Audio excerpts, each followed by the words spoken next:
ದಾವಣಗೆರೆ ಜಿಲ್ಲಾಡಳಿತ ವಿವಿಧ ಇಲಾಖೆಗಳ ಸಹಯೋಗದಲ್ಲಿಂದು ಸ್ವಚ್ಛತಾ ಅಭಿಯಾನವನ್ನು ಹಮ್ಮಿಕೊಂಡಿತ್ತು.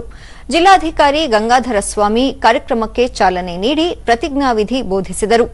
ಜಿಲ್ಲಾ ಪಂಚಾಯತ್ ಮುಖ್ಯ ಕಾರ್ಯನಿರ್ವಹಣಾಧಿಕಾರಿ ಗಿಟ್ಟೆ ಮಾಧವ ವಿಠ್ಠಲರಾವ್, ಮಹಾನಗರ ಪಾಲಿಕೆ ಆಯುಕ್ತರಾದ ರೇಣುಕಾ ಮತ್ತಿತರರು ಉಪಸ್ಥಿತರಿದ್ದರು.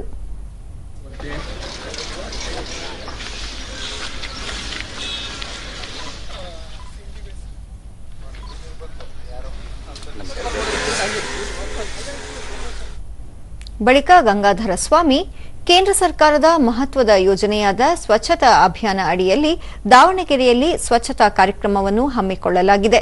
ವಿಶೇಷವಾಗಿ ನೀರಿನ ಮೂಲಗಳಿರುವ ಕಡೆ ಸ್ವಚ್ಛತೆ ಕಾಪಾಡಿಕೊಳ್ಳಲು ಆದ್ಯತೆ ನೀಡಲಾಗಿದ್ದು, ಸ್ವಚ್ಛತೆ ಕಾಪಾಡಿಕೊಳ್ಳಲು ಸಾರ್ವಜನಿಕರ ಸಹಕಾರ ಅತ್ಯಗತ್ಯ ಎಂದರು.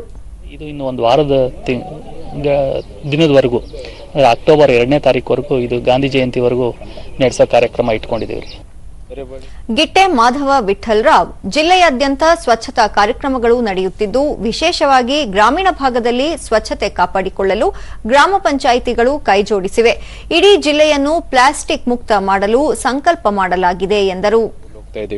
ಅದೇ ರೀತಿ ನಮ್ಮ ಗ್ರಾಮೀಣ ಪ್ರದೇಶದಲ್ಲಿ ಒಂದು ಹೆಮ್ಮೆಯ ವಿಷಯ ಏನಂದ್ರೆ, ನಮ್ಮ ಮಹಿಳೆಯರು ಸ್ವಚ್ಛತಾ ವಾಹಿನಿ ವೆಹಿಕಲ್ಸ್ ಓಡಿಸ್ತಾ ಇದ್ದಾರೆ.